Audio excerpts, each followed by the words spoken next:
ED ने 1xBet money laundering जांच में बड़ा जब्ती आतंक। रैना धवन की कुल 11.14 करोड़ की संपत्ति कुर्क।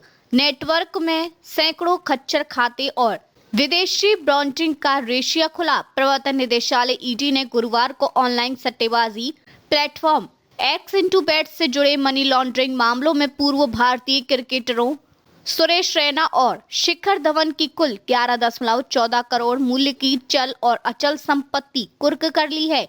ईडी के अधिकारियों के अनुसार रैना के नाम पर करीब 6.64 करोड़ की म्यूचुअल फंड निवेश जब्त किए हैं, जबकि धवन के नाम पर करीब 4.5 करोड़ मूल्य की अचल संपत्ति शामिल है। यह कार्यवाही धन शोधन निवारण अधिनियम के तहत की गई है और मामले की जांच कई राज्य पुलिस FIR आधारित है। जांच के शुरुआती निष्कर्षों से पता चला कि 1xBet और उसके सर्किट उपनाम छद्म ब्रांडों जैसे OnePlusBet सपोर्टिंग लाइंस ने भारत में बिना किसी वैधानिक अनुमति के विज्ञापन, सोशल मीडिया प्रमोशन और छद्म ब्रांडिंग के जरिए व्यापक स्तर पर ऑनलाइन सट्टेबाजी का प्रचार और सुविधा प्रदान की। एजेंसी का कहना है कि इन प्रचार समझौतों को विदेशी संस्थाओं के जरिए और प्रतिनिधियों के माध्यम से कराने का उद्देश्य। ईडी ने पिछले कुछ महीनों में कई सेलिब्रिटीज से पूछताछ की है। इनमें पूर्व क्रिकेटर युवराज सिंह, रॉबिन उत्तपा के साथ साथ बॉलीवुड के सोनू सूद, उर्वशी रौतेला, पूर्व तृणमूल सांसद मिमी चक्रवर्ती और बंगाली अभिनेता अंकुश हाजरा के बयान भी दर्ज किए गए हैं। एजेंसी ने बताया कि पूछताछ और कई स्थानों पर छापेमारियों के दौरान आपत्तिजनक दस्तावेज व डिजिटल साक्ष्य जब्त किए गए। नेटवर्क का पैटर्न खच्चर खाते, पेमेंट गेटवे और तहखानेदार लेनदेन। ईडी ने वर्णित किया है कि OnePlusBet ने भारत में लेनदेन को छुपाने के लिए हजारों खच्चर खातों का इस्तेमाल किया। जांच में अब तक 6000 से अधिक ऐसे खातों के उपयोग का संकेत मिला है, जिनमें उपयोगकर्ताओं से निकाली गई रकम को कई पेमेंट गेटवे और व्यापारियों के माध्यम से भेजा गया ताकि असली स्रोत छिप सके।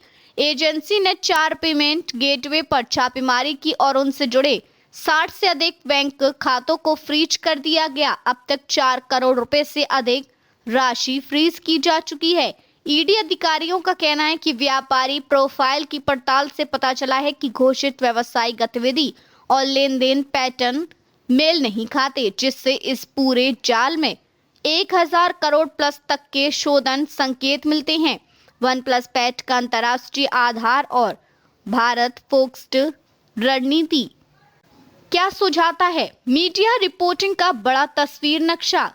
कई अंग्रेजी और हिंदी मीडिया रिपोर्टों में एक रूप बातें उभरती हैं। एक व्यापक अंतर्राज्यीय नेटवर्क है जो ऑफशोर प्लेटफॉर्म से जुड़ा है। प्रचार समझौते और इन्फ्लुएंसर सेलिब्रिटीज एंगेजमेंट का इस्तेमाल मार्केट पैट के लिए हुआ है। भुगतान चैनलों की जांच से बड़े पैमाने पर एक पेमेंट जाल, mule accounts, merchants, payment gateway, outward routing की पहचान हुई है और अब तक मिली जानकारी से कुल आर्थिक दायरे का अनुमान सैकड़ों करोड़ के स्तर तक है। इसलिए एजेंसी इसे गंभीर आर्थिक अपराध मानकर टाइमलाइन क्या कब हुआ संक्षेप। राज्य पुलिस की अलग अलग FIRs और शिकायतों के आधार पर मामला शुरू हुआ। पिछले महीनों में कई सेलिब्रिटीज एंडोर्सरों के बयान लिए गए। सितंबर में धवन, रैना, युवराज, रॉबिन उत्तपा के बयान जैसे रिपोर्ट हुए। हाल ही की छापेमारियों के बाद 7+ बैंक खातों को फ्रीज किया गया और 4 करोड़ प्लस फंड रोके गए। 6 नवंबर 2025 रैना धवन की कुल 11.14 करोड़ संपत्ति कुर्क करने की सार्वजनिक सूचना जारी हुई। सवाल जिनके जवाब अभी बाकी हैं। एजेंसी किस प्रकार के वित्तीय सबूत, bank statement, Swift trace, payment gateway logs और मुख्य सबूत मान रही है और क्या वे सीधे तौर पर OnePlusBet सर्वर पास थ्रू को जोड़ते हैं?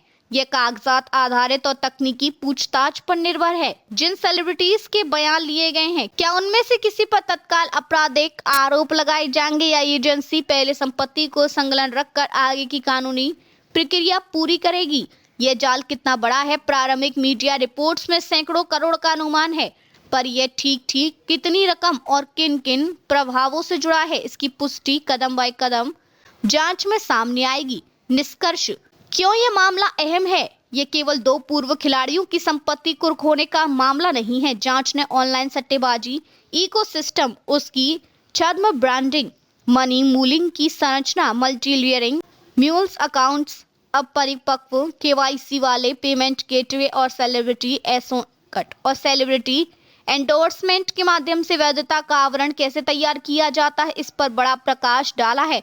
अगर एजेंसी के दावे साबित होते हैं तो ये उन तमाम नेटवर्कों और उन व्यावसायिक वित्तीय संरचनाओं के खिलाफ नजीर साबित हो सकता है जो डिजिटल जुआ एवं उससे जुड़ी अवैध कमाई को सफेद करने का प्रयास करते हैं।